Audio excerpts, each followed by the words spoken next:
Olá, gente. Boa tarde. Nós estamos aqui, ó, viu, Haroldo? O Lindbergh já começa assim, dando lá, olá, moçada. É isso aí. Nós estamos aqui no Boa tarde. YouTube. Nós estamos no canal à esquerda, vocês que já estão acostumados a nos acompanhar no bate-papo do meio-dia e 5, não é? E vocês estão vendo aqui o nosso convidado é o Haroldo Lima. Haroldo Lima, que foi deputado, ele é do PCdoB, de meu partido, foi deputado por vários mandatos e foi diretor-presidente da ANP, da Agência Nacional do Petróleo, no melhor momento que nós vivemos no Brasil, que foi da regulamentação do pré-sal e daquilo que deveria ser o uso da sua riqueza para o desenvolvimento nacional e, sobretudo, para a educação pública brasileira, né? Então, é uma alegria tê-lo aqui, viu, Haroldo? Muito obrigada pela presença, não é? E o Lindbergh vai iniciar o bate-papo, mas antes de dizer para vocês, olha, primeiro agradecer. Nossa, hoje está todo mundo cedo aqui. Boa tarde, Maria Selene Schmidt, Leonora Miranda, de Mossoró, no Rio Grande do Norte. Oh, que saudade do Rio Grande do Norte e da Fátima, né? Essa que é uma das melhores governadoras do Brasil, né? Jackson Freitas, Mônica Braga, ou seja, já está cheio de gente aqui nos acompanhando. O Sérgio Oliveira, olha o que ele diz, adeus Petrobras, é esse o assunto, né? O Haroldo está aqui, esse é o assunto. Mas olha, muito obrigada para vocês que já se inscreveram no canal e quem não se inscreveu, se inscreva. Quem nos acompanha no Facebook, migrem para cá pro canal, que é muito importante, tá certo? Mas a gente tem muita coisa para falar hoje. E para variar, né, coisa que não são boas. Mas depois a gente vai falar alguma coisinha boa. O Lindbergh vai trazer algumas notícias boas lá das Europa. Ontem teve um debate, ele mediou, aliás, 2 debates importantes. Um com a participação da Manuela Dávila, que debateu democracia, o avanço da direita lamentável no mundo, e também com a Carol Proner, que tem sido uma advogada, jurista, tem sido muito importante na luta em defesa da democracia no nosso país e tem feito assim uma denúncia no mundo inteiro. Então, uma coisinha boa a gente vai falar, né, Lindbergh? Mas olha, obrigado a vocês aí. Lindbergh, vamos lá, vamos começar. Olha, o nosso convidado de hoje para a gente é muito especial, o Haroldo Lima. Você sabe que eu fui deputado, Vanessa, com o Haroldo, eu fui presidente da UNE, Ele foi fui, meu líder várias vezes. fui eleito deputado com 24 anos. E com o Haroldo Lima, eu participei de uma comissão, que era a comissão especial que discutia a quebra do monopólio do petróleo. Haroldo é um dos maiores especialistas no assunto pela esquerda brasileira e é uma pessoa que passou a vida inteira defendendo a soberania nacional. Então, hoje é uma entrevista muito emblemática pelo dia, porque as notícias dos jornais, Haroldo, é de entrega completa do país. Estão entregando o Brasil, se livrando de tudo. Eu queria começar falando sobre essa decisão do Supremo Tribunal Federal, que permitiu a privatização das subsidiárias, sem passar pelo Congresso e sem licitação. Eu queria que você analisasse um pouco o impacto de tudo isso, Haroldo. Bom dia, Lindbergh, bom dia, Vanessa.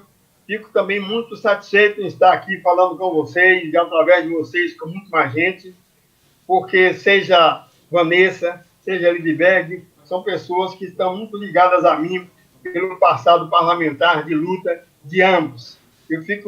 Fui líder de um, fui líder de outro, e estou aqui agora com cabelos já um pouquinho brancos, não tão louros quanto os de Vanessa, mas estou tocando em frente essa luta que, longe de acabar, ela precisa se arrefecer. Lindbergh, a tua pergunta, o impacto que aconteceu a partir da decisão de ontem. Eu acho que valeria a pena, aproveitando um pouco o ensejo, a gente fazer uma apreciação sobre como é que isso aconteceu. Eu acho que está acontecendo no Brasil, evidentemente vocês sabem disso, nós estamos frente a um governo de traição nacional. É um governo que está capitulando diretamente. É um governo que está arrebentando com o nosso país.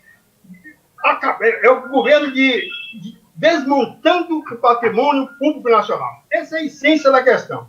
Agora, como é que as coisas estão se dando no dia a dia, nesse período mais recente? O governo começou, de certa maneira, a tentar cooptar, seja o parlamento, seja o Supremo. E, para entrar direto no assunto, mais recentemente começou a existir um processo que eu chamaria assim de uma promiscuidade entre o governo federal e a presidência do Supremo Tribunal Federal. Uma verdadeira promiscuidade, uma coisa absolutamente escandalosa, vexatória, atentatória aos princípios, aos bons costumes, à moral. Como assim? No dia 28 passado, o Bolsonaro convocou no Palácio uma reunião para se fazer um pacto entre os presidentes do Congresso, da Câmara, do Senado, do Supremo e ele. E as pessoas foram fazer um pacto. Não existe pacto no meio dos poderes, sobretudo quando está em pauta as políticas em curso, políticas essas que podem ser suscetíveis de serem judicializadas amanhã ou depois. E se forem judicializadas, justamente o presidente do Supremo fez um pacto por aquela política. É um absurdo, isso nunca existiu. 2 dias depois, houve no dia 30 de maio, Vanessa e Lindbergh, uma reunião da chamada bancada feminina na Câmara com o presidente. E ele convidou para essa reunião, no café da manhã, quem? O Dias Toffoli, o presidente do Supremo, que foi lá de forma, na minha opinião, desavergonhada. E quando chega lá, o Bolsonaro, que é uma pessoa absolutamente sem princípios e assim, completamente destemperado, chega e diz abertamente a seguinte frase: é muito bom que temos aqui ao nosso lado a justiça. Poxa vida, diz isso abertamente, quer dizer, comprometendo o presidente do Supremo. Esse fato repercutiu ruim, evidentemente, em todo mundo civilizado brasileiro. No próprio Supremo, o ministro Marco Aurélio disse: mas isso não está certo. Isso é muito estranho. Como é que você participa de um pacto e participa de um jantar, de um café da manhã, em que se diz que a justiça está do lado do chefe do Poder Executivo? Não tem cabimento. Esse ambiente de promiscuidade foi se proliferando nesse governo que está aí, com esse Supremo, com esse Congresso.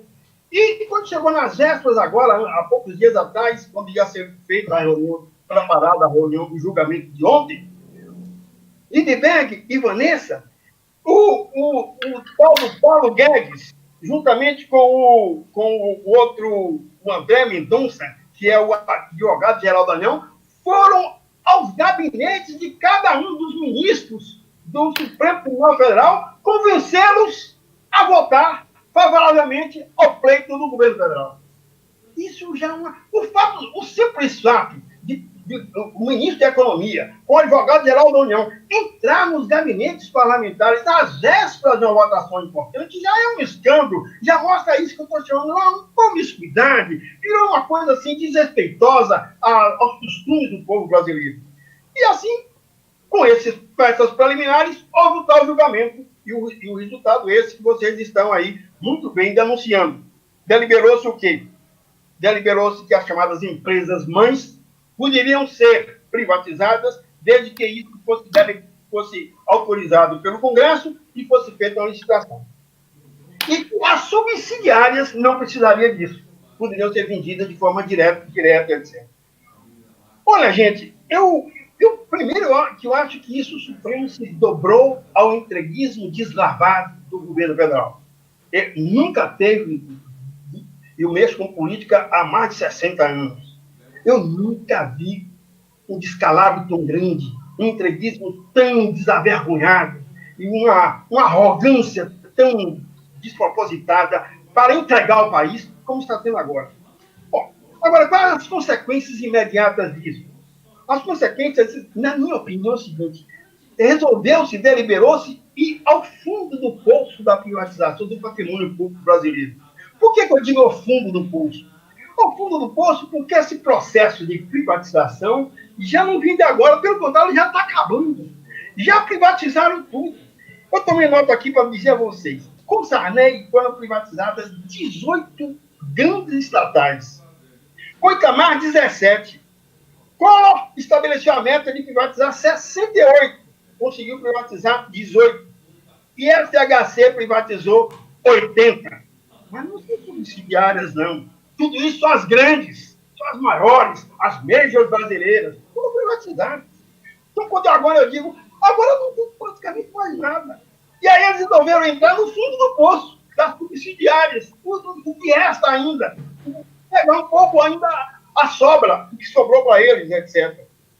Hoje, no Brasil, existem 134 empresas chamadas de estatais, das quais 88 são subsidiárias. Essas subsidiárias, elas têm vamos dizer, elas são distribuídas pelas diferentes empresas que eles chamam de empresas-mãe.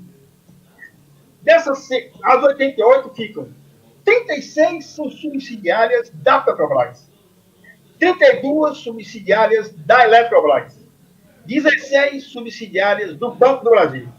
E por aí afora, 3 do BNDES, 2 da Caixa Econômica, 1 do Correio e etc.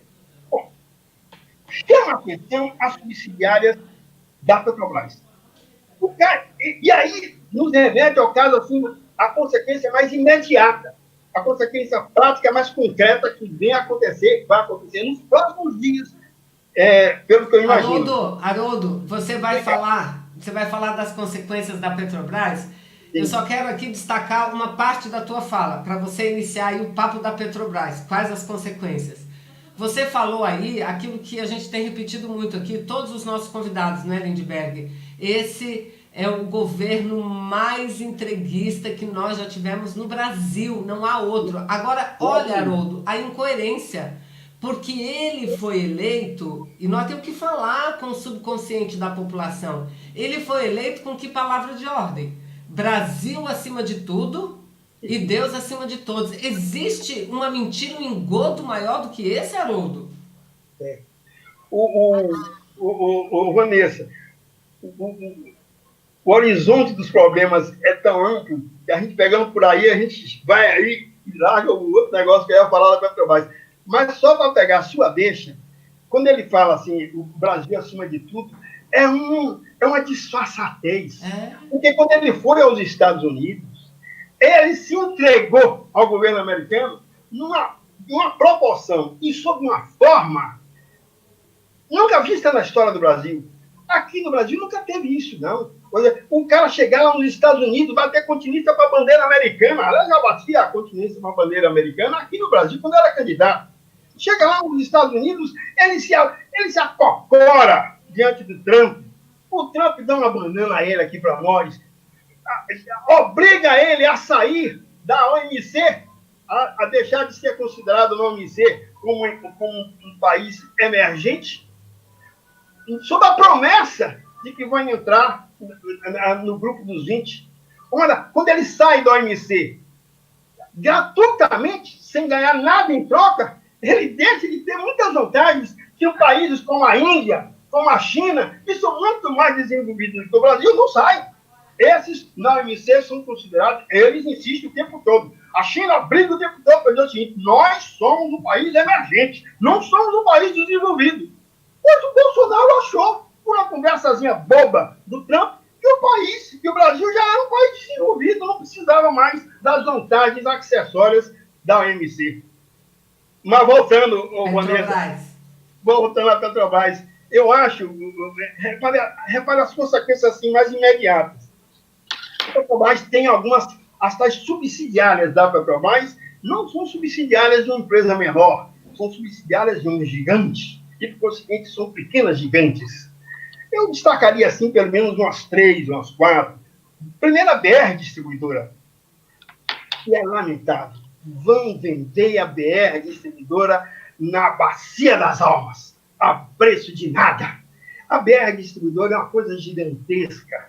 O grande problema, Lindbergh, do Brasil, a grande vantagem que nós temos, nós brasileiros, que a Petrobras tem, é atrás de si um país deste tamanho, um mercado gigantesco. Se tivesse um mercadinho pequeno, não pouco importa. Ela é a maior vendedora para 200 milhões de brasileiros. Distribuidora de gasolina, de diesel, etc, etc.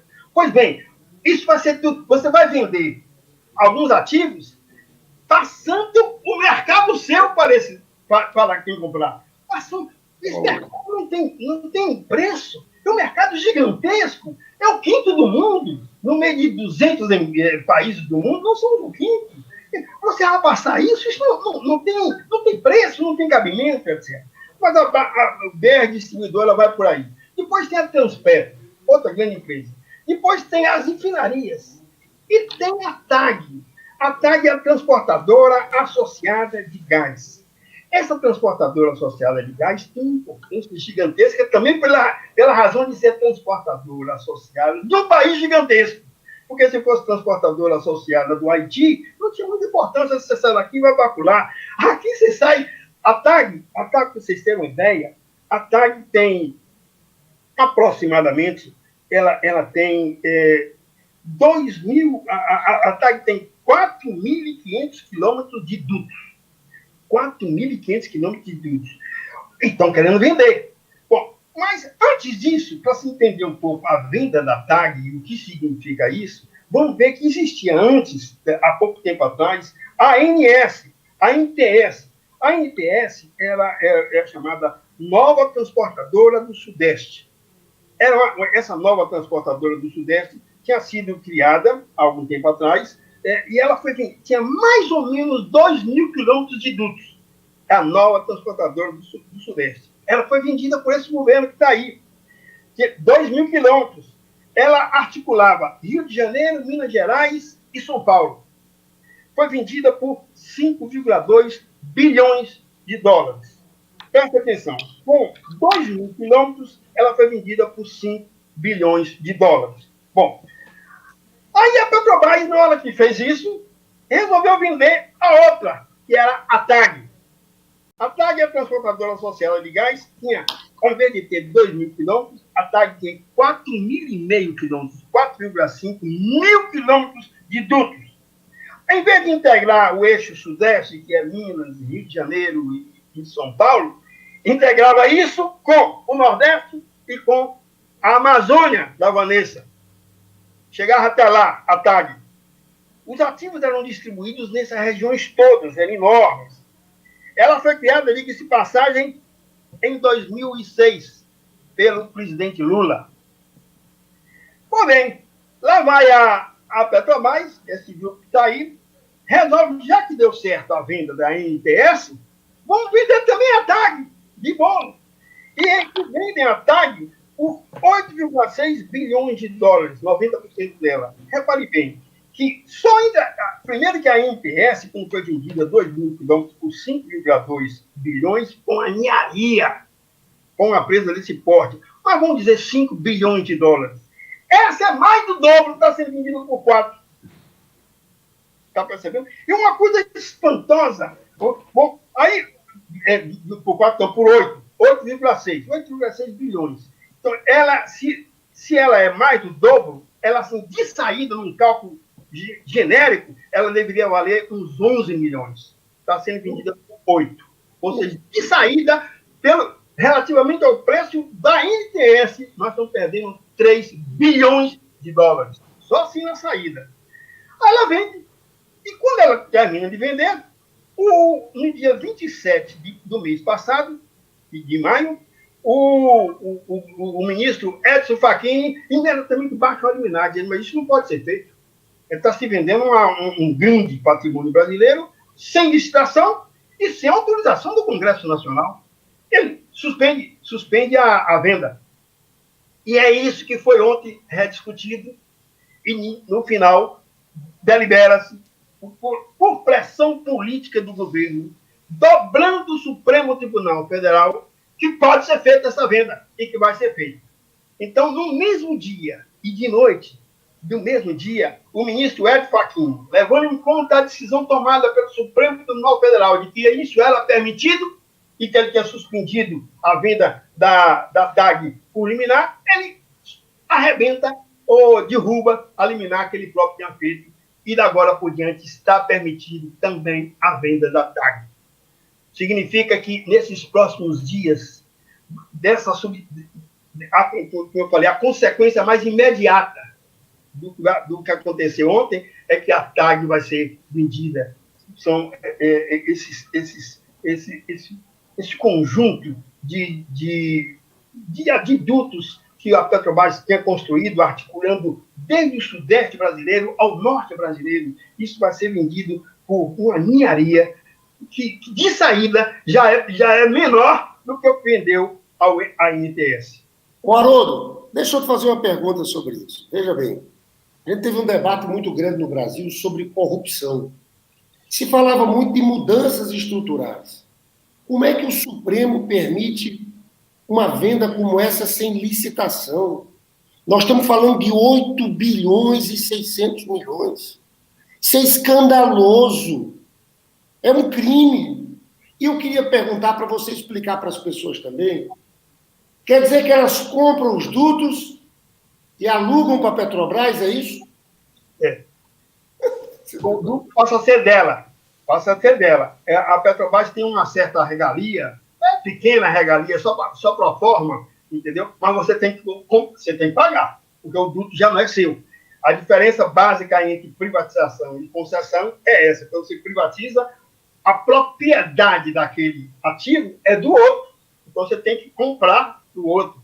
Quando você faz a concessão, a propriedade é sua. E você concede a eles certo. Então, eles compraram para alugar para a Petrobras, é isso? Compraram para...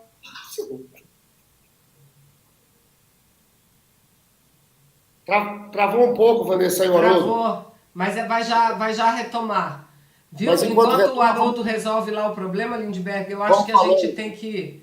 Ele está tentando resolver ainda a conexão. A gente tem que explorar mais o que significa essa decisão do Supremo, porque tem muita gente que acha que o Supremo votou baseado na lei. Não é? Não, o que o Supremo fez foi algo assim inacreditável. E eu estou lendo um bocado de comentários, Lindbergh, de juristas que têm dito isso. Olha o que diz a Constituição brasileira, porque o Supremo decidiu o quê? Pode privatizar as subsidiárias sem autorização legal e sem licitação, gente. Não, isso é um crime. Agora, olha, é o inciso 20, Lindbergh, da nossa Constituição Federal. Não cabe interpretação, porque ele é muito claro. O que diz? Depende de autorização legislativa, em cada caso, a criação de subsidiárias das entidades mencionadas no inciso anterior, assim como a participação de qualquer delas em empresa privada.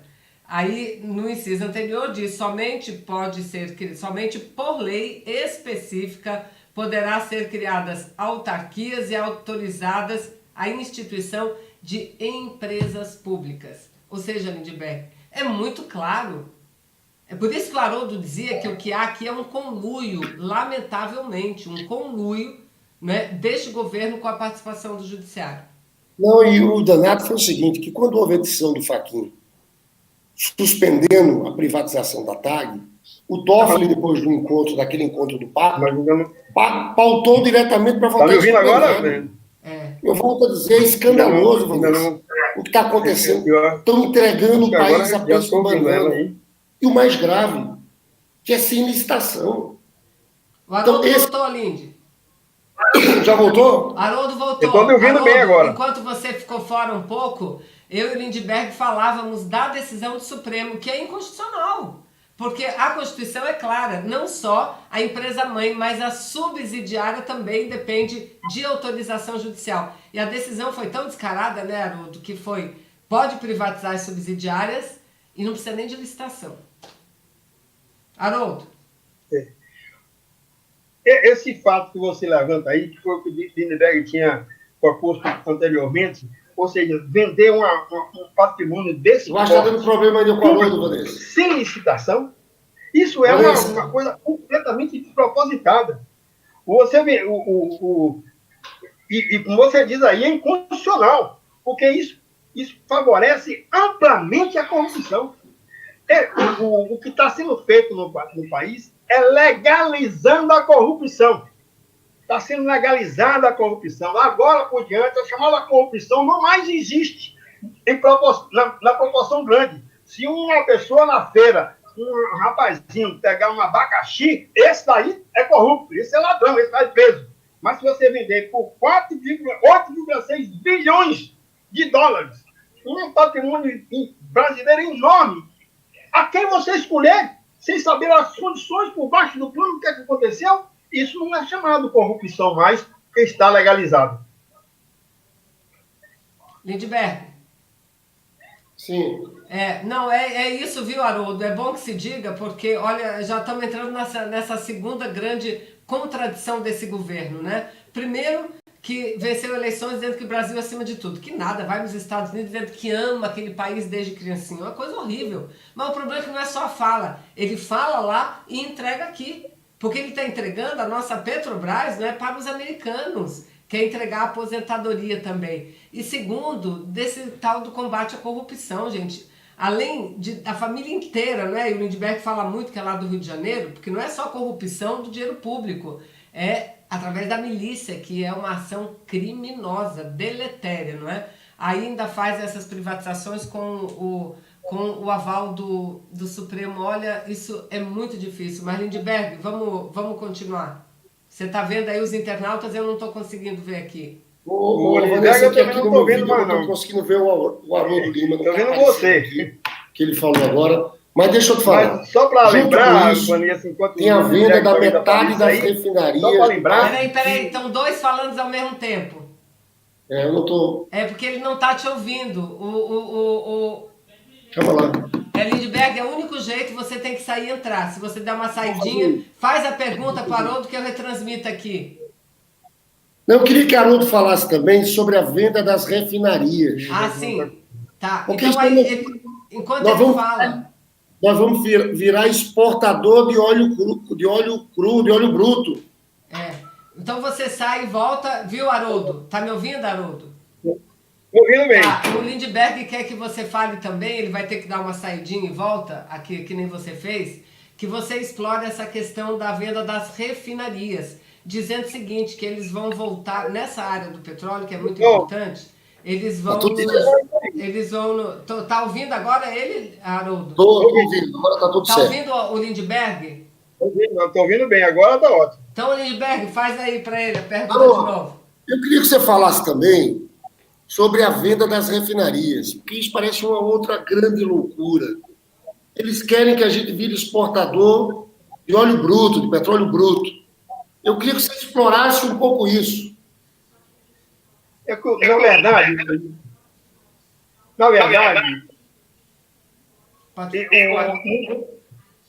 no setor do petróleo, tá me ouvindo bem? Estamos ouvindo bem. Sim. Bom, o certo é que no setor do petróleo existem dois grandes grupos de empresas. As chamadas empresas integradas, ou grandes petroleiras, e as empresas chamadas independentes. A empresa independente é que tira petróleo e vende petróleo. Ela só faz isso, independente de qualquer outra atividade.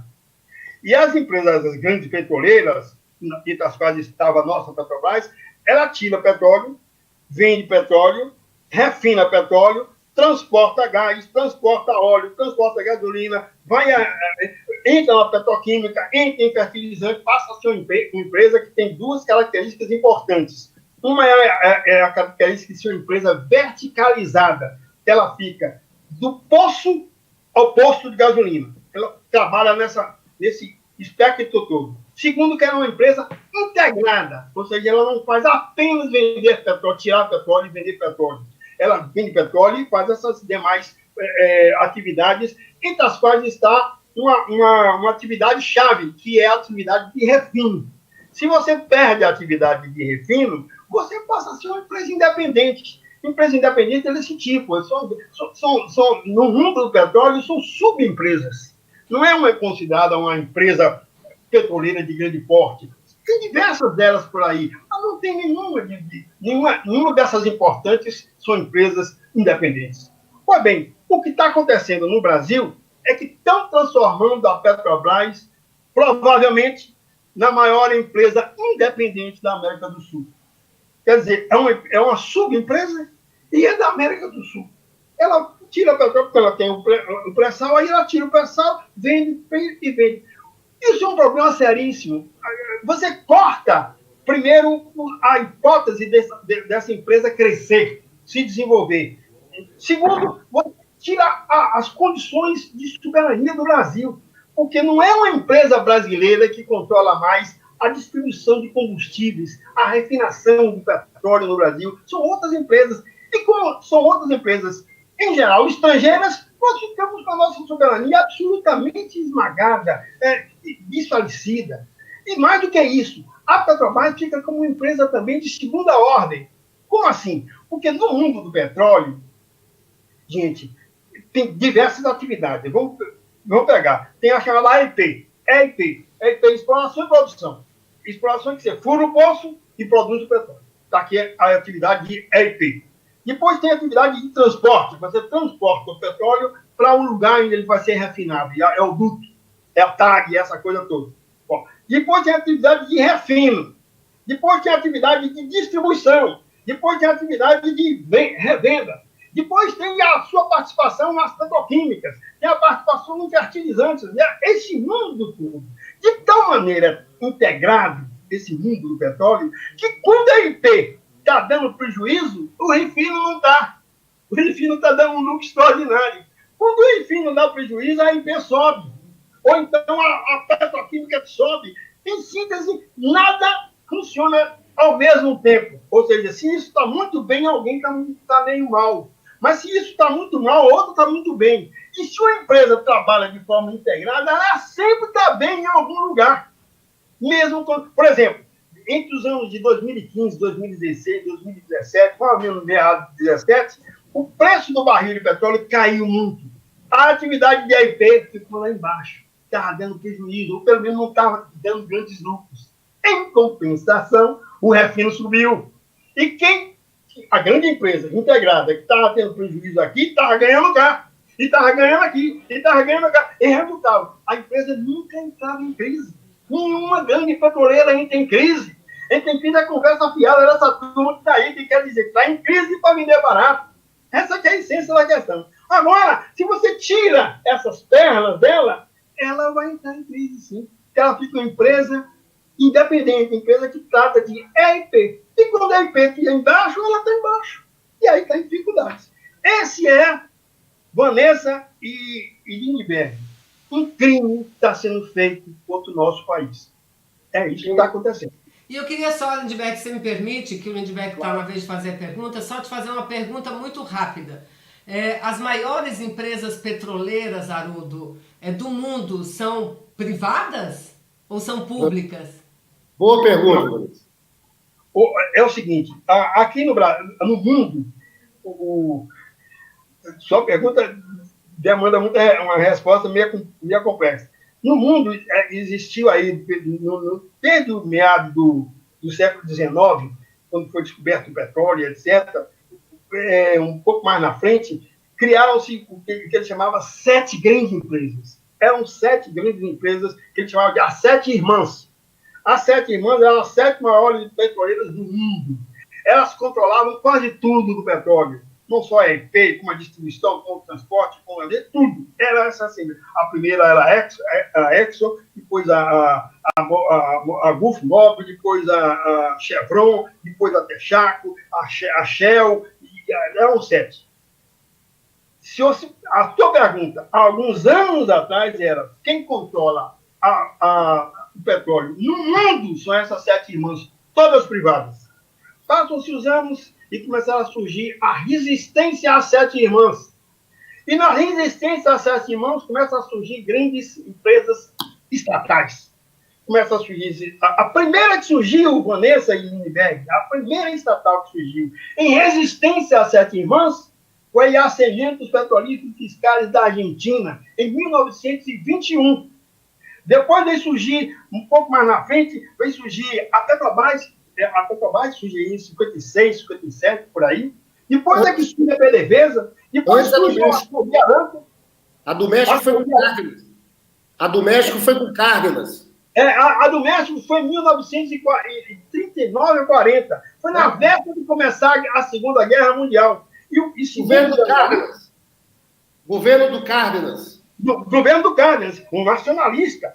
E segundo os analistas, Lindbergh, os Estados Unidos só intervieram imediatamente no México para acabar com essa história de empresa petrolífera nacional, porque estava começando a Segunda Guerra Mundial. Segundo dizem, a Pemex escapou por pouco de uma intromissão desse tipo. Mas então, quando começa a surgir diversas empresas estatais em resistência às 7 irmãs, E quando começam a surgir as grandes empresas estatais do Oriente Médio, em particular a Saudi Aramco, ocorre que hoje, quando você pergunta as 7 grandes empresas de hoje, do ponto de vista de reservas que tem, quais são? São todas estatais, inclusive a Petrobras. Inclusive a Petrobras. Isso aí. Quais são as maiores, Haroldo? Quais são as maiores do mundo? Hoje a maior de todas é a Saudi Aramco. Depois vem a do Irã. Depois vem a chinesa. A chinesa tem 4 que são enormes, mas a maior de todas é a terceira do mundo. Depois vem a 2 soviéticas, a Rosneft e uma outra lá, outra soviética. E depois vem a Petrobras. Essas são as grandes empresas do mundo em reservas cubadas de petróleo. Ô, Haroldo, Vanessa, me permita fazer uma pergunta. Veja bem. O que falta é um projeto de desenvolvimento nacional. Porque você extraiu o petróleo. O que eles estão querendo agora, a gente extrai o petróleo e vamos exportar. Né? A gente abre mão do mercado, como você falou aqui, 200 milhões de habitantes para vender petróleo, papel da BR. Você deixa de agregar valor. Quando você faz o refino, você agrega valor. E você deixa de gerar empregos aqui no país. Eu queria que você falasse também, está ligado a isso, sobre a política de conteúdo local. Você acabou morando no Rio de Janeiro há algum tempo, porque você foi presidente da Agência Nacional do Petróleo. Quem está entrando agora no nosso programa, o nosso entrevistado de hoje é uma das figuras mais importantes da esquerda brasileira, foi deputado por muito tempo, líder do PCdoB por muito tempo, foi presidente da Agência Nacional do Petróleo, entende tudo que a gente está falando, a pauta dele sempre foi a pauta da defesa da soberania nacional. Mas, Haroldo, eu sou do Rio de Janeiro, eu sou paraibano e moro no Rio de Janeiro, senador pelo Rio de Janeiro. Mas a gente fica vendo o seguinte, no Rio de Janeiro, a quantidade de empregos gerados na indústria naval, porque foi feita uma política de conteúdo local, obrigando a fabricar em navios, plataformas aqui no Brasil. Isso acabou, Haroldo. No Rio de Janeiro, os estaleiros estão fechando, eram muitos empregos. Eu queria que você falasse de uma forma mais global, como o petróleo, como a Petrobras, pode ser fundamental para o projeto de desenvolvimento nacional. Estou de pleno acordo, Lindbergh. Na verdade, o setor de petróleo, o setor energético, de uma maneira mais geral, ele é fundamental no desenvolvimento de qualquer país. Não tem nenhum país do mundo que se desenvolva que não seja apoiando-se na energia e na fonte básica de energia do mundo de hoje, que é o petróleo. Então, isso sempre foi assim, não é nada diferente.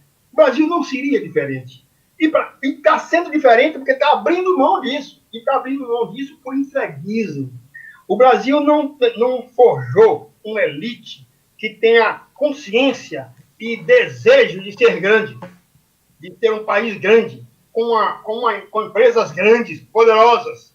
Se a Petrobras for grande, poderosa, ela é chamada empresa estatal.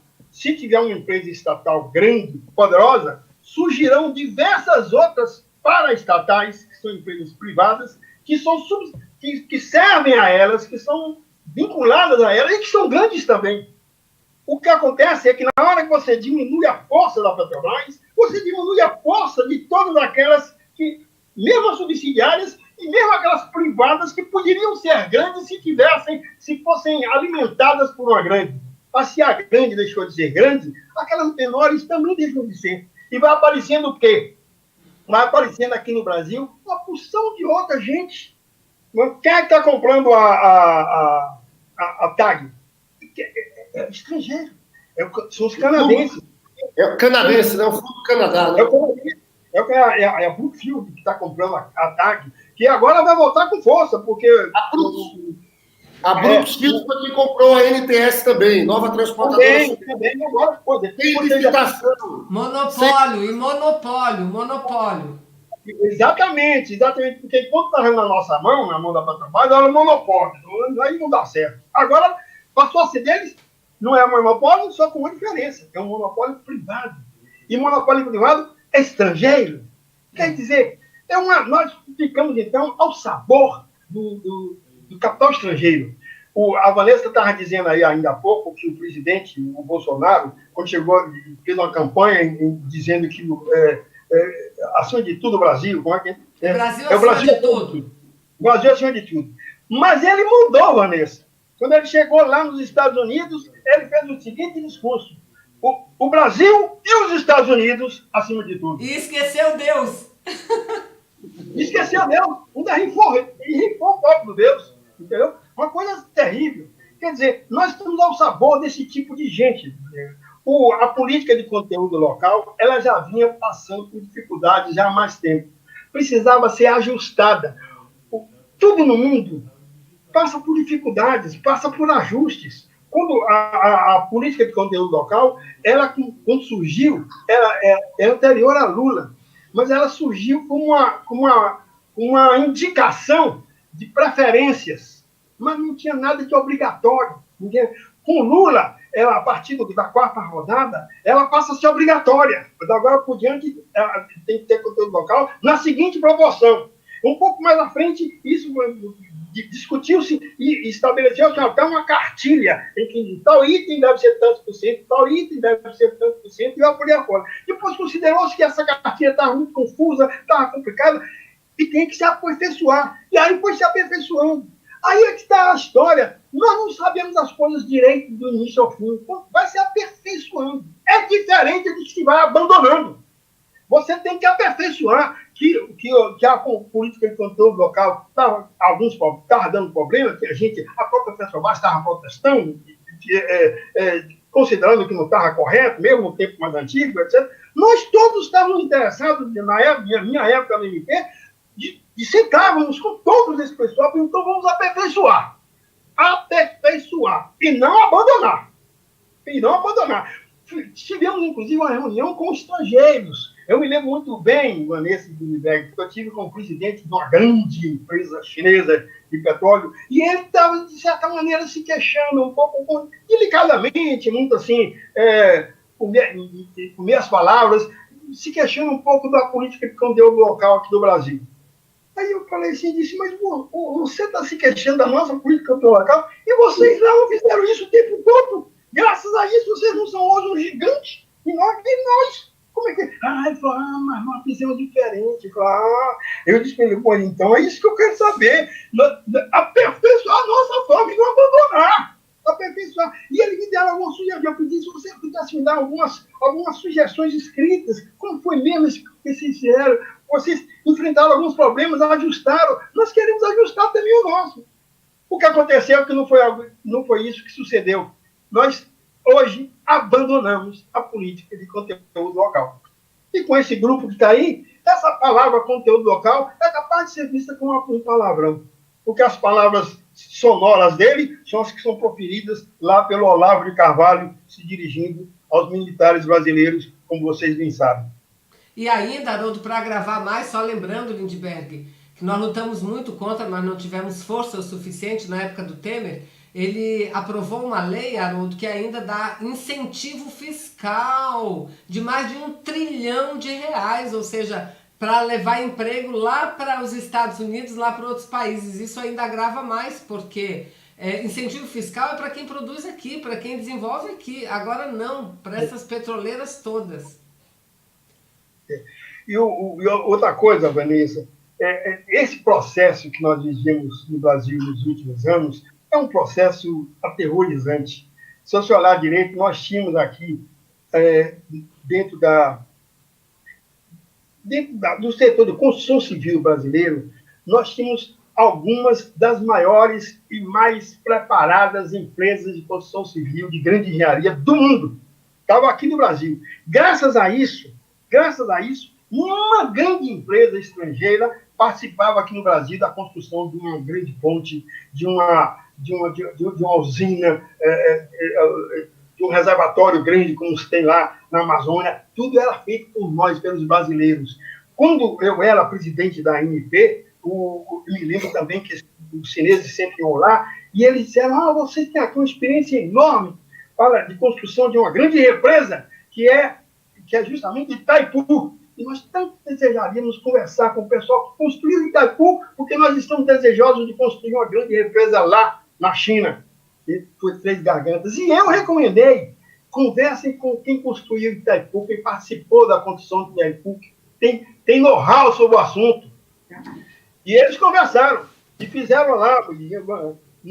Alguns anos depois eu fui à China e visitei Três Gargantas, maior do que Itaipu.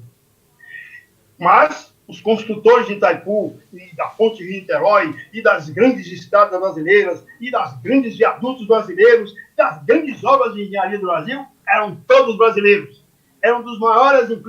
Esse pessoal, os grandes empreiteiros brasileiros de construção civil, Lindbergh, ganhavam licitação nos Estados Unidos, na Flórida, ganhavam.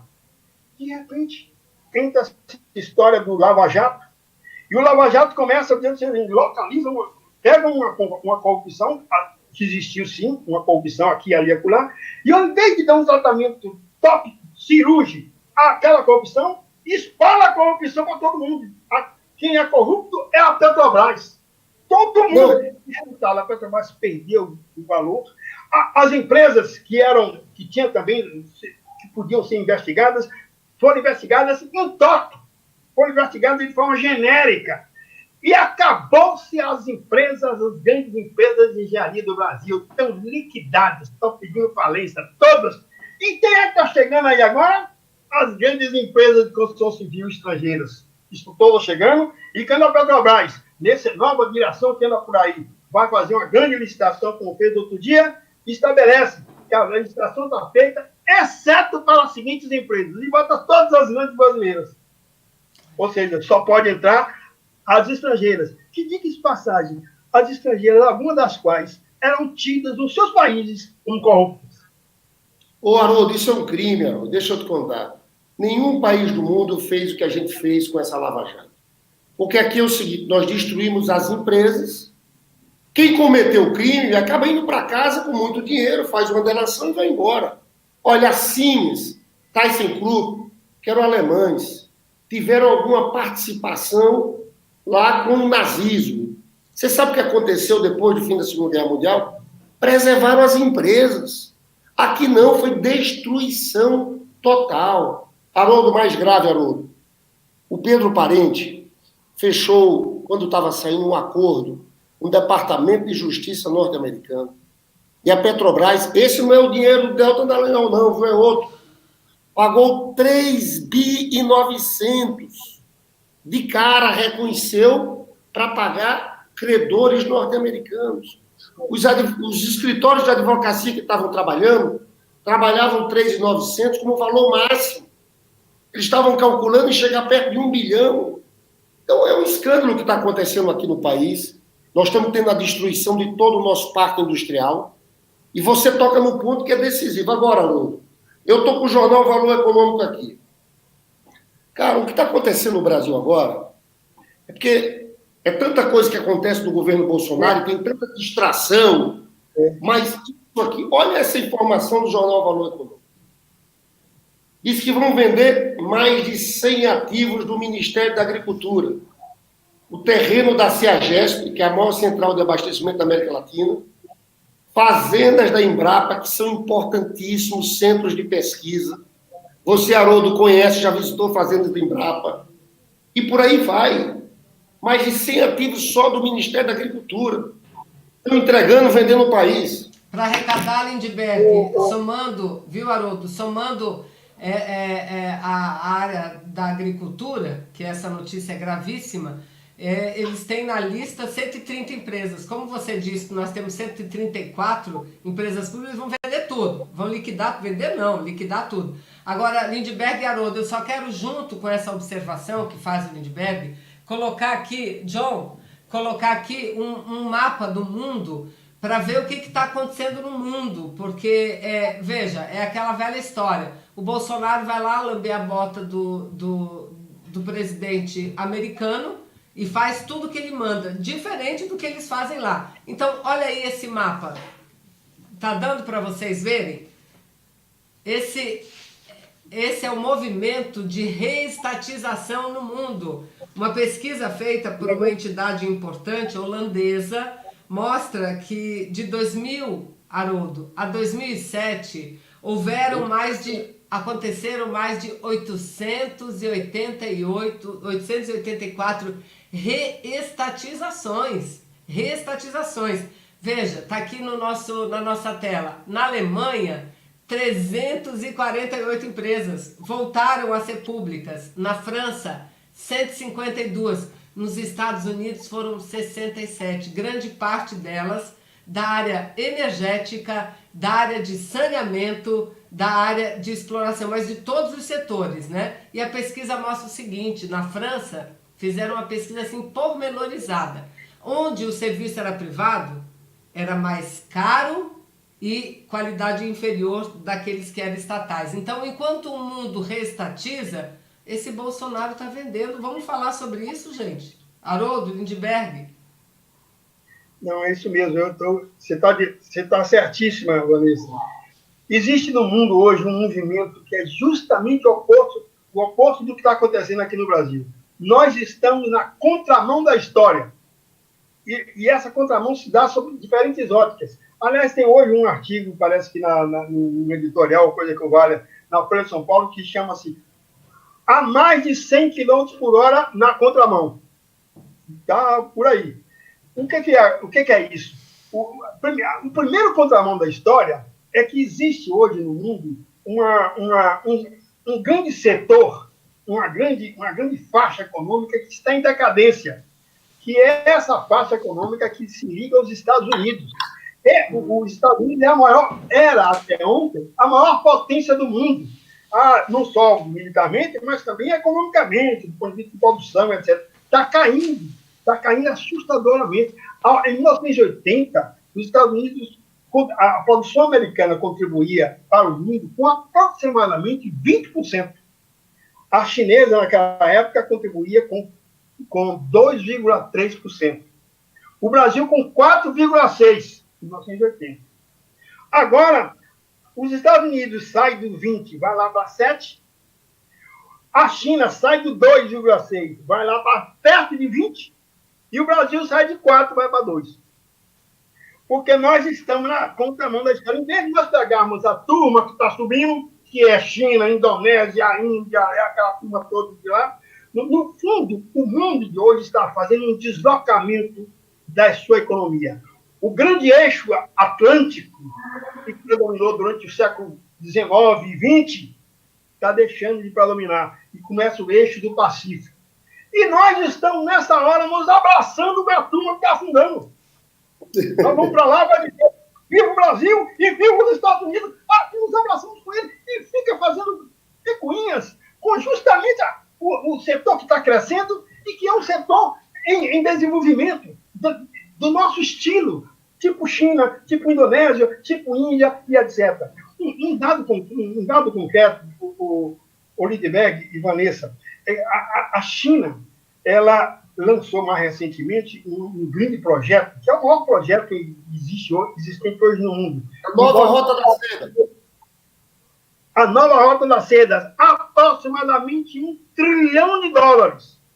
Já tem cerca de 85 países assinando contratos do que ele chama de ganha-ganha. Todos ganham nessa história, ou pelo menos o esforço é nesse sentido.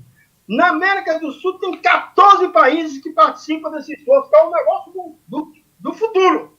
O Brasil não vai nisso, não. O Brasil está atrelado com a turminha do Trump, a turminha que está afundando. Aí nós estamos vendo como é que se afunda com ele. Ô, Haroldo, deixa eu te interromper para fazer uma pergunta. A gente está chegando ao final do programa, Vanessa. Você sabe que eu tive o privilégio de muito jovem conviver com o Haroldo Lima, quando eu era presidente da UNE, quando eu virei deputado. Que era do PCdoB, né, Lindbergh? Eu comecei, devo muito da minha história, da minha formação ao PCdoB. Eu devo muita coisa que eu aprendi, do que eu fui, eu devo a esse aprendizado. E com o Haroldo Lima é um dos maiores especialistas sobre a China. Acompanhou de perto, visitava a China, conhece toda a história de Mao Tse-tung, Deng Xiaoping. Eu fico vendo, eu queria que a gente encerrasse falando da China. Vanessa, eu estou muito impressionado com o Xi Jinping. Ele está agora na Rússia. uma reunião de 3 dias com Putin. Essa nova rota da seda, o que está acontecendo no mundo inteiro, a política hoje é de austeridade, neoliberalismo, não tem dinheiro. E a China está aportando dinheiro em tudo que é lugar do mundo para a construção dessa nova rota da seda. Você sabe que a Europa está se dividindo. Você veja que a extrema-direita tem diferenças, né, Europa? A extrema-direita no Brasil é neoliberal, né? É o fascismo neoliberal. O Salvini, na Itália, assinou com a China. Vai para a nova rota da seda, porque a China está aportando, chegando para os países, dizendo o seguinte, olha, nós temos esses recursos aqui para fazer uns investimentos em infraestrutura. Né? Então, eu não sei, mas eu estava conversando com uma pessoa hoje aqui, dizendo o seguinte, olha, eu acho que esse Xi Jinping, na história do século XXI, vai ser alguém que vai marcar a história do século XXI. Eu queria, então, que você encerrasse falando sobre essa China, que vai ser a potência hegemônica do mundo, está dado. Isso aí é... Né? Eu queria que você falasse um pouco sobre isso. Linde e Haroldo, antes de começar sobre a China, se vocês me permitem, só para a gente encerrar essa questão da privatização, que eu pedi uma outra tela, Lindbergh, bem rápido, que pudesse o John mostrar, sabe por quê?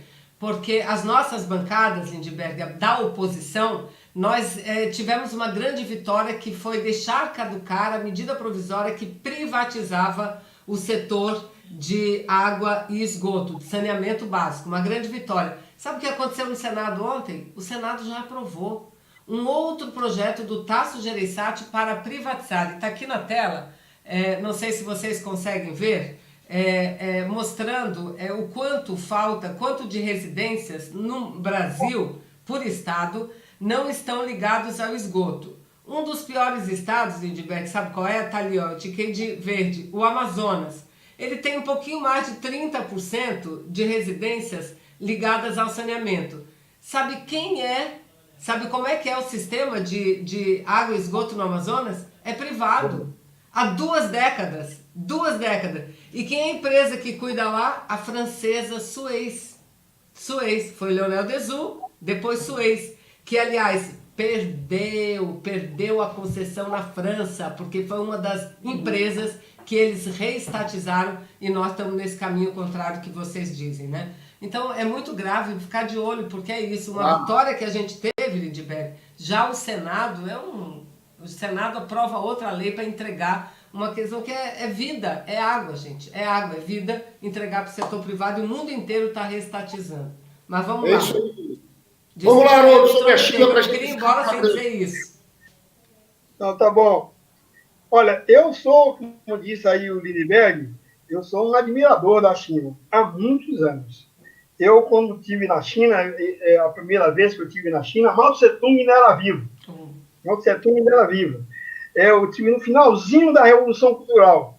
Eu era um admirador da própria Revolução Cultural e fui descobrir posteriormente que a Revolução Cultural foi um grande erro, um grande equívoco, mas que a China terminou consertando mais à frente, etc., sem golpear os grandes homens da sua etapa anterior, em particular Mao Tse-tung. Pois bem, o que eu chamo a atenção é que quando eu estive na China pela primeira vez, mesmo nessa época, eu percebi, e nos momentos e nas viagens subsequentes que eu fiz, eu percebi que a China estava criando uma coisa nova no mundo, que ali ia surgir uma coisa assim que ia descortinar um horizonte diferente para o planeta. Eu sempre disse isso aos meus amigos, ao Lindbergh, essa turma aí. A China é uma coisa extraordinária. Primeiro que eles têm unidade nacional. Eles têm projeto nacional. Eu viajei muito à China. Na época, eu percorria a longa marcha, que foi feita por Mao Tse-tung, da base central até Yan'an, lá no norte da China. Eu fiz essa longa marcha toda. Só que Mao Tse-tung fez a pé, com a turma dele, 130 mil pessoas. Eu fiz de avião. Mais folgado, mas eu de vez em quando parava em determinados cantos, aí tinha discussão sobre como foram as coisas, e foi para lá. Bom, o certo é que, de lá para cá, o que acontece é que a China tem a ideia de projeto nacional, o Lindbergh, é muito firmada na China. Nesse processo todo, você, por exemplo, digamos assim, para fazer um paralelo em termos de Brasil, é como se você estivesse no Rio Grande do Sul lá em Porto Alegre, num bairro, você fizesse uma reunião com o pessoal do bairro e conversasse sobre como é que é o Brasil, o que é que eles estão achando que vai ser o Brasil, etc. E aí uma pessoa lá do bairro levantasse assim, o Brasil, nós estamos pensando assim, a nossa ideia é essa, nós vamos fazer da seguinte forma, nós vamos tentar dificuldades, nós vamos romper por isso. Tinha um determinado discurso sobre o futuro do Brasil, no caso lá na China. Aí você pegava um transporte, um avião, chegava em Santa Catarina. Aí reunia com os estudantes. E os estudantes lhe diziam mais ou menos a mesma coisa. Aí você pegava, viajava, ia lá para o interior de Minas Gerais. Era o mesmo discurso. Quando você chegava lá na Amazônia de Vanessa, o pessoal está dizendo a mesma coisa. Eu ficava assombrado, rapaz, esse pessoal tem o mesmo pensamento. E não é um pensamento assim, rejeitado, não. Eles defendem aquilo com convicção. Eles sabem apresentar o ponto de vista deles. Se você questiona, eles vão sim, respondem. Isso seja estudante, seja trabalhador, seja homem do campo, seja homem da cidade. Quando eu percebi isso, eu dizia, rapaz, um país que tem tamanha unidade, esse país não há que seguro. Ele vai firme, ele vai seguro, dirigido por um partido que é disciplinado, que foi tarimbado em muitas e prolongadas lutas. Na longa marcha, saíram 130 mil pessoas sob a direção de Mao Tse-tung. Chegaram em Henan, 30 mil. 100 mil foram mortas. E logo na saída foi morta a primeira mulher de Mao Tse-tung e o filho de Mao Tse-tung. E ele terminou conduzindo o processo até o fim. Então, o que eu imagino, assim, que a lição que a gente poderia, numa palavra assim, rápida, para me despedir da China, como você está falando sobre a China, como você está sugerindo, é de que nós precisamos construir uma unidade nacional em torno de um projeto. Se a gente não souber o que a gente quer, e tem que pensar alto, querer coisas grandes, lá em minha terra, na Bahia, tem um grande poeta que é o Castro Alves. Castro Alves dizia, eu sou pequeno, mas só fito os Andes. Nós precisamos ter isso. Somos pequenos, mas olhar para cima, fitar os Andes e querer ser isso e ir para cima. Agora, enquanto a gente estiver envolvido nesse tipo de política em que tudo é para os americanos, perde a soberania nacional, entrega tudo, perde o amor próprio, aí nós estamos em grandes dificuldades. Eu gostaria de terminar dizendo também isso, o Lindbergh. O Xi Jinping é hoje um grande líder mundial. Eu penso que na China tem 3 grandes líderes na história da China recente. Mao Tse-tung, Deng Xiaoping e Xi Jinping. O Xi Jinping é o único líder chinês cujo nome está no mesmo patamar de Mao Tse-tung no Estatuto da China. Entende? E o Xi Jinping é um homem simples. É um homem simples até hoje, mas um homem decidido. É um homem que tem clareza de princípios, sabe onde quer chegar e procura estabelecer com todos os povos do mundo, sobretudo os povos sul-sul, ou seja, o pessoal menos desenvolvido, uma política correta, uma política de ajuda mútua, de discussão. Isso que o Brasil está se furtando a fazer com eles próprios. Era tudo que eu tinha a dizer, gente. Fiquei muito satisfeito de conversar com vocês. Haroldo, o José Elias Metri está fazendo aqui um comentário. Rapaz, Haroldo é uma sumidade. Fiquei impressionado. Nós também gostamos muito. Eu acho que a Vanessa, a gente conseguiu uma entrevista no dia de hoje para o assunto do dia, depois dessa decisão do Supremo. E eu quero te agradecer muito, Haroldo. Olha, um abraço. Deixa eu falar também, o Luciano César, Haroldo, disse entrevistado nota 10. Obrigada, gente, vocês que estão aqui. E o Milton Araújo, Lindbergh, Milton Araújo Silva, ele pediu para a gente mandar um abraço para os policiais lá de Maceió, de Alagoas. Obrigada aí pela audiência, viu, Milton? Obrigada, Lindbergh. Vanessa, tem muita gente... Segunda-feira, Lindbergh não vai estar aqui com a gente. Vou estar voltando para o Brasil. Ele vai estar viajando, então a gente vai fazer uma entrevista, eu vou ficar aqui, fazer uma entrevista bem bacana. Quem é que vem conosco, Lindbergh? Fez entrevista com o presidente Lula. Vamos ver se a gente consegue falar mais do presidente Lula. Falamos pouco hoje, né? Mas viu, Haroldo? Você viu ontem tiveram lá a Luciana Santos e o Flávio Dino. Você estava reclamando de chamada Luciana, chamaram a Luciana aí. É isso aí. Vem cá. Valeu, gente. Obrigada, ó. Tem gente reclamando, Vanessa, avisar aí pro João, que a gente tem que dar o nome do entrevistado. Verdade. Vamos Mas fazer ele isso vai dizer que a culpa é minha. Tá bom, não vou dizer nada. Tá bom, beijo, obrigada. Tchau, tchau.